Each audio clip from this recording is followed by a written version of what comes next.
할렐루야. 사랑하는 성도 여러분, 성령 강림주일 예배의 자리에 오신 여러분들을 주님의 이름으로 축복합니다. 오늘은 지난 부활주일부터 시작해서 오늘 성령 강림주일까지 존재를 바꾸는 50일이라는 거룩한 동행의 길을 우리가 걸어왔습니다. 50일 묵상집의 내용이 여러분들 기억하시나요? 한 주마다 주제를 가지고 묵상집을 썼는데요. 1주차에는요, 죽어서 가는 천국이 아니라 오늘 여기서 누리는 영생의 사귐에 관해서 저희가 말씀을 묵상을 했고요. 2주차는 내 인생의 운전대를 쥐고 있던 나를 십자가에 못 박고 조수 속으로 자리를 옮기는 행복에 관한 말씀을 나눴습니다. 3주차는요, 폭풍 속에서도 흔들리지 않도록 오직 주님께 시선을 고정하는 훈련에 관한 말씀을 보았고요. 4주차는 두려움의 요단강에 순종의 첫 발을 내딛는 기적에 관해서 이야기를 했습니다. 그리고 5주차는요, 십자가로 이미 확정된 승리 위에서 당당히 걷는 법에 관한 말씀을 보았습니다. 그리고 이번 주 6주차에는요, 이 모든 신앙의 최종 목적지가 결국 내 곁에 지체를 지체를 향한 사랑이라는 사실에 관해서 우리가 함께 묵상을 했습니다. 그리고 마침내 오늘 50일째 되는 오순절날, 근데 우리는요, 이 모든 묵상, 훈련을 완성하고 우리의 존재를 변화시킬 가장 위대한 약속 앞에 서게 되었습니다. 1절, 오늘 본문 말씀 보면은요, 1절에 다음과 같이 시작을 합니다. 오순절 날이 이미 이름에 그들이 다 같이 한 곳에 모였더니. 오순절은요, 6월절로부터 정확히 50일째 되는 날이에요. 구약시대에는요, 첫 열매를 거두고 하나님 앞에 제물을 드리는 칠칠절 혹은 맥주절이라고 불렸던 날이 오순절입니다. 그런데 신약에 와서 이제 이 날이 완전히 다른 의미로 재해석이 되죠. 예수님은요, 6월절에 어린 양으로 십자가에서 죽으시고 부활하셨습니다. 그리고 승천하면서 제자들에게 단 하나의 명령을 내리세요. 그게 무엇이냐면 예루살렘을 떠나지 말고 아버지께서 약속하신 것을 기다리라라고 하는 명령입니다. 흥미로운 점은요, 예수님의 승천 이후에 제자들이 기다렸던 그 10일간이에요. 10일간. 그들에게 매우 길게 느껴졌을 그 시간 동안 마가의 다락방에 약 120명의 성도들이 모여서 기도에 힘썼다라고 성경은 기록하고 있어요. 그들이 마가의 다락방에서 기도했습니다. 여러분들 그 순간을 상상해 보세요. 여러분들 그들이 모여서요, 통성 기도하며 외쳤을까요? 아니죠. 외부의 소리가 새어나갈까? 자신들이 모여있다라는 것이 들켜서 제사장들의 사병에 붙잡혀 재판에 넘어갈까? 죽임당할까? 두려움 가운데 크게 소리쳐 외치지 못했습니다. 그들은요, 작은 소리로 기도하거나 조용히 시편을 읊조리거나 혹은 묵상으로 기도했어요. 그게 마가의 다락방에서 10일간 제자들의 기도했던 모습이에요. 이때 그들이 무엇을 기도했을까요, 여러분들? 성령을 달라고 기도했을까요? 많은 기도원에서, 많은 교회에서 불같은 성령이 임하셔서 두 손 들고 소리쳐 외치며 불같이 임하라 달라고 하는 그러한 기도를 그들이 했을까요? 아니에요. 그들은요, 성령님이 어떤 분이신지 어떻게 오시는지 아무것도 알지 못했어요. 그저 예수님의 명령에 따라서 아버지의 약속이 정확히 무엇인지도 몰라요. 성령님이 누구신지도 몰라요, 그냥. 그죠? 그 약속이 알지 못하지만 그 약속이 이루어지길 기다렸다라는 거예요. 이게 의미하는 바가 무엇이냐? 한마디로 그들은 조용히 하나님의 약속을 신뢰하면서 하나님이 약속하셨으니까 그 하나님을 신뢰하면서 기다리고 조용히 기도하고 있었다라는 거예요. 그게 마가의 다락방의 기도의 참모습입니다. 그리고 그건 다른 게 아니에요. 지난 우리가 50일 우리가 경험했던 것과 다르지 않아요. 아침을 깨고 묵상집을 펴고 말씀 앞에서 기도했던, 그런데 그 모든 시간들이 바로 마가다락방의 기도와 같습니다. 50일의 시간 동안 조용히 말씀을 읽고요, 속으로 기도했던 모든 기도가 혹은 말씀 앞에서 일어났던 내면의 고민, 말씀을 동의하지 못하고 순종하지 못함에 대한 내적인 갈등과 죄책감, 옛 자아와의 싸움으로 인한 갈등, 성도 여러분, 이러한 시간들이 그저 낭비된 시간들이 아니라는 거예요. 그 모든 순간과 갈등과 고민과 묵상과 기도와 회개와 결단, 또 다시 순종하지 못함에 후회했던 순간들, 여러분들 마가의 다락방에 120명이 기도했던 그 10일간의 모습과 다르지 않아요. 그들이 기도했던 것처럼 하나님을 향한 진지한 구함이었기 때문입니다. 그리고 하나님은요, 그 기도를요 다 들으셨어요. 오늘 이 시간 우리는 그 약속의 결과물 앞에 서 있는 겁니다. 그러면 예수님께서 말씀하셨고 120명의 성도들이 기다렸던 하나님의 약속, 오늘 우리가 마주하고 있는 그 약속이 무엇입니까? 바로 성령님을 보내주신다라는 것이죠. 그 약속이 성취가 되었습니다. 2절과 3절의 말씀을 봅니다. 호련히 하늘로부터 급하고 강한 바람 같은 소리가 있어 그들이 앉은 온 집에 가득하며 마치 불의 혀처럼 갈라지는 것들이 그들에게 보여 각 사람 위에 하나씩 임하여 있더니. 여러분, 성령의 임재는요 추상적인 철학이나 막연한 감정이 아니에요. 그것은 귀로 들리는 바람 소리와 같고요, 눈으로 보이는 불의 혀라고 하는 시각적, 청각적 현상을 동반한 실제였습니다. 여러분, 성령 강림의 그 장면을 상상해 보세요. 120명의 성도들이, 많은 사람들이 함께 모여서 기도하고 있습니다. 누군가 읽어주는 시편을 말씀을 따라서 입술이 움직이고요, 누군가는 한숨을 쉬며 중보기도를 하고 있습니다. 그런데 한순간에 갑자기 그 침묵의 방에 예측할 수 없는 어떤 것으로 흔들리기 시작을 해요. 먼저 음성입니다. 강하고 급한 바람 같은 소리가 들리기 시작을 해요. 성경에서 지금 급하고 강한 바람 같은 소리라고 표현되어 있지만 히브리어로 보면은요, 바람과 영이라고 하는 말은요 전부 다 같은 단어예요. 히브리어 루아흐라고 하는 말입니다. 이것은 인간의 통제를 벗어난 예측할 수 없는 하나님의 강력한 주권을 상징합니다. 이 바람은 다락방의 문을 열지 않아도, 창문을 깨뜨리지 않아도 들어와요. 왜냐하면 그것은 물리적인 바람이 아니라 하늘에서 내려오는 하나님의 생명 그 자체였기 때문입니다. 그리고 시각적인 현상이 일어나죠. 불의 혀처럼 갈라지는 것들입니다. 불이에요. 그것은 우리의 모든 더러운 죄악과 찌꺼기들을 태워버리는 정결함이며 동시에 식어버린 영혼에 불을 붙이는 강력한 열정입니다. 그 불이 각 사람 위에 하나씩 임합니다. 집단적 경험이 아니라 한 사람 한 사람의 머리 위에 실제로 임했다라는 거죠. 여러분들, 그 순간에 제자들의 심리 상태는 어떠했을까요? 여러분들, 처음에는 공포였을지도 몰라요. 강한 바람이 일고요, 불의 현상이 다락방을 가득 채워버렸잖아요. 이게 뭐지? 화재는 아닐까? 불난 거 아닐까? 이 건물이 무너지는 것이 아닐까? 라는 두려움이 밀려왔을지도 몰라요. 하지만 그 두려움은요 금세 다른 감정으로 변화됩니다. 그것은 경외감이고 감격이고 전율이었습니다. 4절의 말씀을 볼까요? 그들이 다 성령의 충만함을 받고 성령이 말하게 하심을 따라 다른 언어들로 말하기를 시작하니라. 성령 충만함을 받은 제자들의 첫 반응이 무엇이죠? 기도가 아니라 말하기입니다. 그리고 그것은 자신들이 배우지 않은 다른 언어였습니다. 오늘날 우리는요 이것을 방언이라고 이야기를 하죠. 하지만 여기서 중요한 것은요, 언어의 종류가 아니에요. 방언이 아니에요. 성령 충만의 첫 번째 증거는요, 침묵이 아니라 말하기였다라는 사실이에요. 이 장면의 진정한 의미를 알려면은요, 우리는 조금 앞으로 돌아가야 합니다. 요한복음 20장을 보면은요, 부활하신 예수님께서 제자들을 찾아가 만나 주시는 장면이 있어요. 근데 그 본문에는요, 이렇게 기록되어져 있습니다. 요한복음 20장 19절의 말씀입니다. 이날 곧 안식 후 첫날 저녁 때에 제자들이 유대인들을 두려워하여 모인 곳에 문들을 닫았더니 예수께서 오사 가운데 서서 이르시되 너희에게 평강이 있을지어다.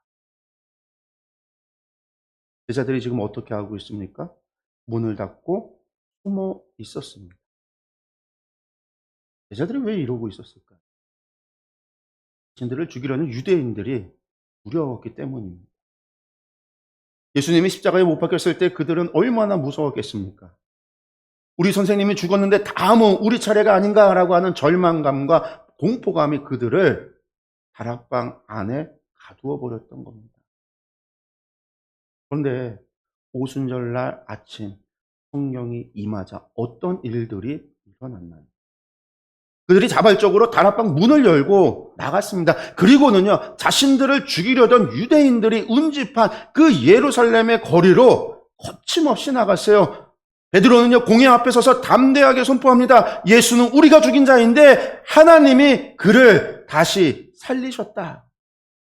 여러분들, 이것이 바로 성령 충만의 가장 확실한 증거입니다. 오늘 우리 안에 우리가 점검해야 할 아주 중요한 세계관의 문턱이 바로 여기에 있어요. 우리는요, 신앙을 너무나 자주 종교적 폐쇄 세계관이라고 불릴 수 있는 그런 세계관 안에 우리를 가두려고 그래요. 이게 무엇을 말하는 건지 구체적으로 예를 들어서 한번 말씀을 드려보겠습니다. 우리 청소년들의 경우를 생각해 볼까요? 특히 코로나 이후에 이런 경향이 두드러지는데요. 학교에서 예수님을 믿는다라고 하면은요, 왜 교회를 다녀? 종교적인 것들을 바라보면서 너 너무 심각해라는 말을 들을 수 있어요. 그러다 보니까요, 신앙을 조용히 숨기고 싶어 합니다. SNS에 예수님의 이야기를 올리는 것도, 친구들 앞에서 기도를 제안하는 것도 무언가 두려운 마음이 있습니다. 내가 교회에 다닌다는 사실이 드러나면 따돌림을 당할까? 두려움이 신앙을 교회 안으로, 가정 안으로 가두어 버리는 거예요. 그러고는요, 신앙이요, 나 혼자 은혜 받고 내 영혼만 구원받으면 그만이라고 하는 생각이 무의식 속에 자리 잡게 돼버립니다. 예? 종교적 폐쇄세관이라는. 청년층의 경우도 다르지 않아요. 코로나 이후에 수많은 이야기를 들어요. 오늘날 직장에 가면요, 청년들이 신앙을 가졌다라는 것을 드러내기가 어렵다라는 거예요. 회사에서 너 기독교인이래? 라는 질문을 받으면요, 괜히 쑥스러워서 웃어넘기거나 말하지 못한다라는 거예요. 왜? 회식에 걸림돌이 되고 주말에 걸림돌이 될까봐. 이런 것들이 악영향으로 진급에 부정은 나쁜 영향이 끼칠까봐 말하지 못한다라는 거예요. 네, 저 예수 믿고 있어요 라고, 나는 그리스도인이에요, 교회 다닌다라고 당당하게 말하고 싶지만 이러한 것들이 업무나 자신의 진급에 영향을 미칠까, 동료들이 나를 다르게 보지는 않을까 조심하게 된다라는 거죠. 신앙은요, 점점 점심시간에 기도하는 자리나 주말에 예배라고 하는 정해진 틀 안에만 머물게 된다라는 거예요. 우리 장년층의 경우도 다르지 않습니다. 가정에서 신앙을 지키느라 자녀 교육과 생계를 위해서 일하느라 바쁘죠. 충분히 거룩할 거라 생각합니다. 내가 충실하게 예배도 드리고 11조도 드리고 기도도 하고 그것으로 충분하지, 교회에서 봉사하고 그러면 충분한 것 아니야? 내가 세상의 일까지 나서야 하나? 여러분들 그런 생각하게 돼요. 신앙이 내 가정의 평안, 내 사업의 번창, 내 자녀의 명분대 진학이라고 하는 기복적 기도로 축소돼 버려요. 우리의 기도의 내용을 들여다보면 안다라는 거예요. 그런데 이것이 우리의 현실입니다. 우리는 신앙을 내 마음의 평안만을 위해서, 내 영혼의 구원만을 위해서, 나만의 축복을 위해서 그 좁은 다락방 안에 가두어 버리고 있다라는 거예요. 내 자아가, 내 옛자아가 죽지 않은 그 이기적인 영성은 결국 나만의 성 안에 안주하려고 합니다. 주님은요, 내 소원을 들어주는 자판기로 전락하고 내 신앙은요, 내 필요를 충족시키는 도구로 축소될 뿐입니다. 그러나 오늘 오순절 성령님은요, 개인의 위로와 평안만을 위해서 오신 것이 아니에요. 성령님은 우리를 세상의 한복판으로 치열한 삶의 현장으로 강하게 밀어내기 위해서 오셨습니다. 이것이 오순절 성령 강림이 가져온 첫 번째 변화예요. 제자들은 더 이상 문을 닫고 앉아있지만 않습니다. 그들은요, 거리로 나갔어요. 그리고 그 거리에서, 시장에서, 광장에서, 공회 앞에서 담대하게 예수 그리스도를 증언합니다. 스데반은 공회 앞에서 담대하게 말하다가 돌에 맞아 죽었습니다. 베드로와 요한은 옥에 갇혔습니다. 야고보는 헤롯의 칼에 순교당했습니다. 그들은요, 자신들이 죽을 수도 있다는 것을 알았어요. 하지만 성령 충만함을 받은 그들에게 더 이상 죽음의 두려움이 주인이 되지 않았습니다. 그들의 주인은 오직 살아계신 예수 그리스도였습니다. 지난 50일간 우리가 묵상했던 모든 말씀이 여기에 수렴이 됩니다. 나는 부활이요 생명이다라고 말씀하신 주님이 내 안에 살아계시다라는 깨달음, 나를 믿는 자는 죽어도 살겠다라고 하는 약속, 내가 그리스도와 함께 십자가에 못 박혔나니 이제는 내가 사는 것이 아니요 오직 내 안에 그리스도께서 사신다라고 하는 고백. 그런데 이 모든 것들이 오늘 성령의 불 앞에서 실제적인 우리 삶의 능력이 되어야 합니다. 그런데 이를 위해서는요, 우리의 신앙이 성과 속으로 나누어져 있어서는 안 됩니다. 우리가 발을 딛는 모든 곳이, 우리가 발을 딛는 곳마다 그곳이 바로 하나님의 통치의 영역이 되어야 합니다. 학교도, 직장도, 식탁 앞도, 거리도 모두 성령님의 역사하시는 현장이어야 합니다. 그런데 이 말씀이 이해가 잘 되시나요? 어떻게 해야 할지, 어떻게 그 모든 것이 성령님의 역사하는 현장이 되어지는가 잘 모르겠다라고 한다면요, 이에 대해서 제가 구체적으로 말씀을 드리겠습니다. 청소년 여러분들, 여러분들이 학교 복도에서 만나는 친구가 혼자 있다라고 생각을 해보세요. 그 친구가 왜 혼자인지는 알 수 없죠. 어떤 이유로든 상한 마음이 있는 것 같아요. 우리의 얘 자아라고 한다면요, 그냥 지나쳤을 거예요. 내 문제네, 저 얘 문제지 뭐 정도로 생각했을 거고 무관심으로 지나쳤을 겁니다. 하지만 성령님이 함께하는 사람은요 달라요. 당신 안에 성령님이 그 친구에게 안녕이라는 인사를 건네게 하죠. 그런데 그 한마디가 그 친구에게 얼마나 위로가 될지는 우리 모두가 알고 있습니다. 그런데 그게 성령 충만함이에요. 당연히 여러분들이 근무하고 있는 직장을 생각해 보세요. 상사가 실수한 직원을요 지적을 해요. 당연히 실수한 직원의 고개가 내려지고 떨궈지죠. 우리 예자라고 한다면요, 상사 편에 섰을 거예요. 저 직원이 왜 이렇게 자주 실수를 할까 하면서 정죄했을지 몰라요. 하지만 성령 충만한 사람은요, 달라요. 그 직원의 표정을 보고 얼마나 많은 자책과 절망이 그 얼굴에 담겨 있는지를 봅니다. 그렇게 일이 끝난 후에 그에게 살짝 다가가 말하죠. 괜찮아. 누구나 처음부터 잘할 수 없어. 다음 기회에 잘할 거야. 그 격려의 한마디가 그 동료의 마음에 희망의 등불을 피워주는 거예요. 그런데 이것이 그냥 충만함이에요. 다른 예를 들어서 여러분들이 퇴근길에 집으로 가고 있습니다. 아내는요, 저녁 준비를 하고 있어요. 아이들은 숙제를 합니다. 근데 어려워 울상이에요. 근데 우리의 옛 자아라고 한다면요, 피곤하니까 거실에 누워서 휴식을 취했을 겁니다. 내가 하루 종일 일해서 벌어온 돈이 이 집의 생활비가 되는데 좀 쉴 수 있게 해줄 수 없나? 그런데 이것이 우리의 옛 자아예요. 하지만 성령 충만한 사람은 달라요. 아내가 얼마나 피곤한지, 아이들의 숙제가 얼마나 어렵고 막혔는지를 살펴보고요. 그리고는 아내에게 말해요. 고생해서 내가 밥을 다 봐줄게. 뭐 도와줄 거 없어? 여러분들 아이들의 숙제를 함께 살펴보면서 이 부분은 어렵네. 아빠가 설명해 줄게. 그런데 그 순간이 여러분의 가정은 더 이상 단순한 경제 공동체가 아니라 사랑의 공동체가 되는 거예요. 그런데 이것이 성령 충만함이에요. 동행 동거의 삶이에요. 그런데 이것이 우리가 50일간 보았던 성령님의 증거입니다. 출애굽기에서 여러분 성막에 관해서 읽어본 사람들 다 아실 거예요. 성막의 가장 안쪽에는 뭐가 있죠? 지성소가 있어요. 거기에 법궤가 있고요. 1년에 단 한 번 대제사장만이 들어갈 수 있어요. 하루. 그것은요, 하나님의 현존이 가장 강하게 임하는 곳이었습니다. 그런데 신약에 와서 놀라운 일이 발생하죠. 예수 그리스도의 십자가의 죽으심과 부활로 말미암아 그 거룩한 지성소의 휘장이 위로부터 아래까지 찢어져 버립니다. 더 이상 성전 건물 안에 지성소만이 거룩한 곳이 아니게 된 거예요. 모든 믿는 자의 몸이 성령의 전이 되어 버렸다라는 것이죠.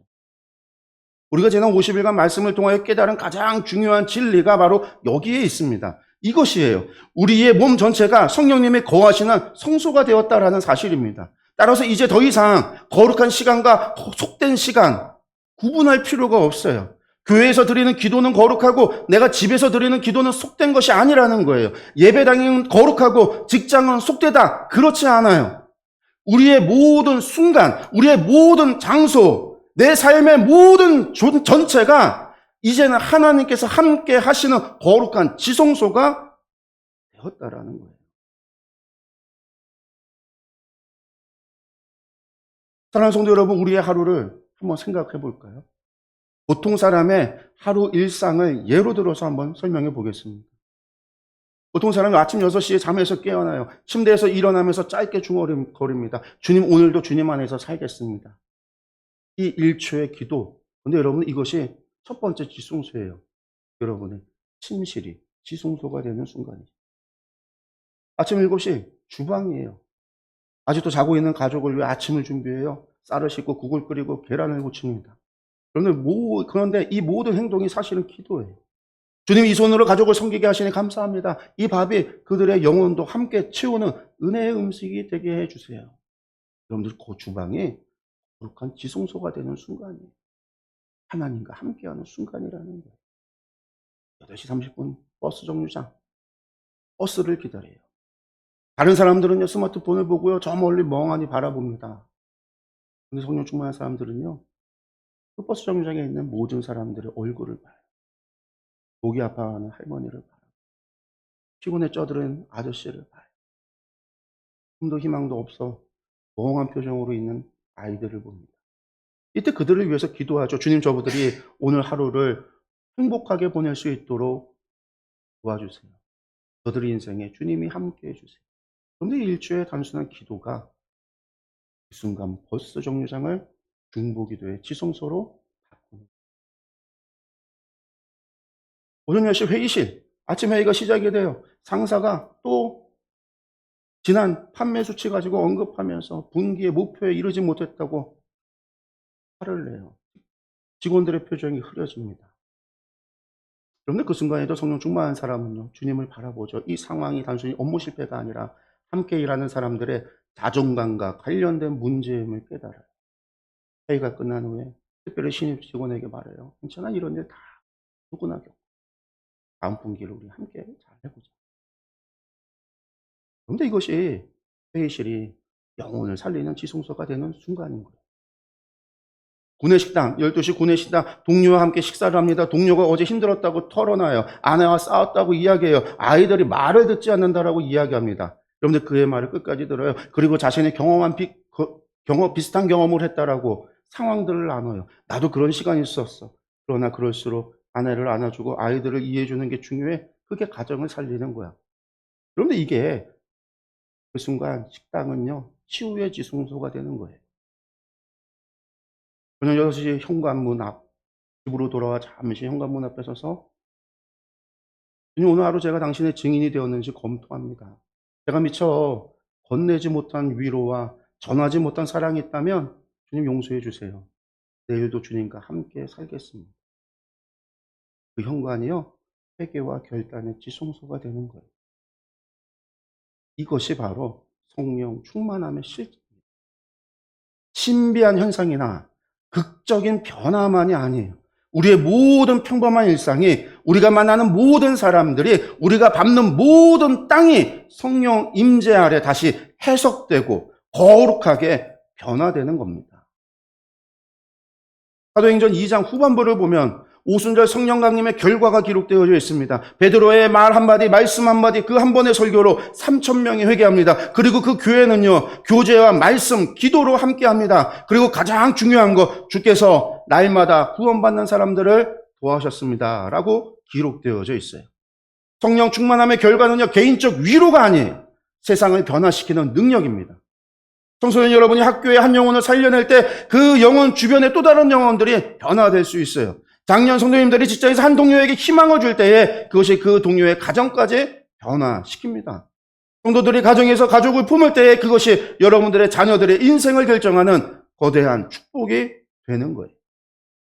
우리의 50일 여정, 존재를 바꾸는 50일의 여정이란 우리를 이 세상을 향해 흐르는 생명의 통로로 변화시키는 여정이었습니다. 여러분의 배에서 흘러나오는 성령의 생수가 우리가 받는 모든 땅을 적시기를 간절히 축원합니다. 사랑하는 성도 여러분, 이제 말씀을 맺겠습니다. 50일 전 우리는요, 동행동거의 여정을 시작을 했습니다. 주님과 24시간 동행동거한다는 것, 주님을 24시간 의식하며 산다는 것이 얼마나 힘들고 어려운지 잘 알고 있습니다. 지난 50일 뒤돌아보면은요, 사실 실패의 나날들이었잖아요. 예배당을 나서면 곧바로 잊어버렸던 순간들이 있었을 겁니다. 일상의 분주함에 치여서 주님을 놓쳤던 순간들, 말씀을 읽어도 내 삶과는 상관없다라고 느꼈던 순간들, 지쳐서 무릎 꿇고 기도하기도 싫었던 어두운 밤들이 있었어요. 하지만 여러분들 기억하십시오. 그 모든 순간이 낭비되지 않았습니다. 그 모든 갈등과 고민과 기도와 결단과 회개의 순간들, 그 모든 시간이 마가다락방의 120명의 기도와 그들이 지내왔던 열흘의 시간, 기다렸던 그 열흘의 시간과 다르지 않다라는 거예요. 그들의 기도와 같이 하나님을 향한 진지한 구함이었기 때문에 그래요. 그리고 그 모든 것을 하나님께서는요, 다 보시고 다 들으셨습니다. 우리의 세밀한 신음까지도 들으셨습니다. 오늘 오순절 아침, 오늘 이 시간 우리는요, 그 약속의 결과물 앞에 서 있습니다. 우리 안에 임하신 성령의 불이 우리의 좁은 영혼의 다락방의 문을 활짝 열었습니다. 이제 우리는요, 그 문 너머의 세상으로 나가야 합니다. 하지만 여러분들 명심하십시오. 다락방 문을 나서는 오늘의 주님과의 동행이 끝나는 종착점이 아닙니다. 50일을 보낸 이 시간이 그저 훈련을 수료하고 수료증을 받고 끝나는 하나의 프로그램이 아닙니다. 오히려 오늘부터가 진짜 시작이에요. 우리 삶의 모든 현장, 곧 여러분의 침실과 부엌과 버스 정류장과 회의실과 교실과 식당과 거리, 그리고 사람들과 부대끼는 그 관계의 숲 전체가 이제 하나님을 대면하는 세상이라는 지성소로 정이 됩니다. 이제 우리에게 거룩한 것과 속된 것, 속의 이분법적인 구분은요, 존재하지 않습니다. 교회에서 기도하는 시간만 거룩한 것이 아니고 집에서 드리는 기도도 거룩합니다. 예배당의 찬양도 거룩하지만 여러분들의 교실 복도에서 누군가에게 건네는 따뜻한 말 한마디도 거룩합니다. 주일 예배도 거룩하지만 월요일 교실에서 친구의 손을 잡아주는 행동도 거룩합니다. 우리가 발을 딛는 순간마다, 우리가 말을 딛는 모든 곳마다 성령님이 우리와 함께 계십니다. 그러므로 내일 아침 여러분들 눈을 뜰 때부터 이렇게 고백하십시오. 주님, 오늘도 제 삶의 모든 순간을 당신께 내어드리겠습니다. 주님, 이 손을 통해 당신의 사랑을 흘려보내게 하옵소서. 이 입술을 통해 당신의 말씀이 전파되게 하옵소서. 이 눈을 통해 누군가의 영혼 속에 고통을 보게 하옵소서. 제 삶 전체가 거룩한 예배가 되게 하옵소서. 물론 내일부터 시작되는 일상 속에서 우리는 또다시 넘어질 거예요. 내 안에 살아있는 자의 옛자가 다시 고개를 쳐들 겁니다. 마음의 눈이 흐려져 내 곁에 계신 주님을 보지 못할 수도 있습니다. 그렇게 두려움과 불안이 찾아올 수 있어요. 그러나 여러분들 절대 낙심하지 마십시오. 우리 안에 거하시는 성령님은 포기를 모르시는 분입니다. 우리가 넘어졌을 때 성령님은 말할 수 없는 탄식으로 우리를 대신하여 간구하시며 우리를 꽉 붙들고 계십니다. 우리가 다시 고개를 들어 주님을 부르기만 하면 언제나 거기 계셨던 주님의 따뜻한 미소를 마주하게 될 겁니다. 지난 50일의 시간은 우리를 한 번도 죄를 짓지 않는 완벽한 사람으로 만드는 것이 아니라 이것은 우리를 내 힘으로는 단 1초도 살 수 없어서 오직 주님의 은혜만을 구하는 행복한 의존자로 변화하게 시키는 시간이었습니다. 그런데 여러분, 이제 여러분들은 가정에서, 학교에서, 직장에서 세상을 향해 생명의 통로가 되시기 바랍니다. 여러분들의 배에서 흘러나오는 성령의 생수가 직장에 메마른 영혼들을 적실 겁니다. 여러분들의 따뜻한 눈빛과 입술을 통해 선포되는 복음이 어둠 속에 갇혀 두려워하는 자들을 빛으로 인도하게 될 겁니다. 여러분들의 가정에서 흘려보내는 주님의 사랑이 다음 세대의 영혼들을 거룩하게 빚어갈 것입니다. 사랑하는 성도 여러분, 여러분은 혼자가 아닙니다. 만물의 창조주이시사 십자가 사랑의 본체이신 예수 그리스도께서 성령으로 여러분 안에 가장 친밀한 동거인이 되어 영원히 함께 하고 계십니다. 이 50일의 여정이 여러분의 평생에 지워지지 않는 은혜의 각인이 되기를 간절히 소망합니다. 마침내 우리가 이 땅의 장막을 벗고 저 영원한 하나님 나라에 입성하는 그날, 우리는 지금껏 거울로 보듯 희미하게 보던 주님의 얼굴을 직접 마주보며 영원한 동행의 완성에 이르게 될 줄로 믿습니다. 그때까지 우리 충주토교회 모든 성도 여러분들이 이 복되고 영광스러운 동행 동거를 단 한순간도 멈추지 않기를 부활이요 생명이신 우리 주 예수 그리스도의 이름으로 간절히 축원합니다.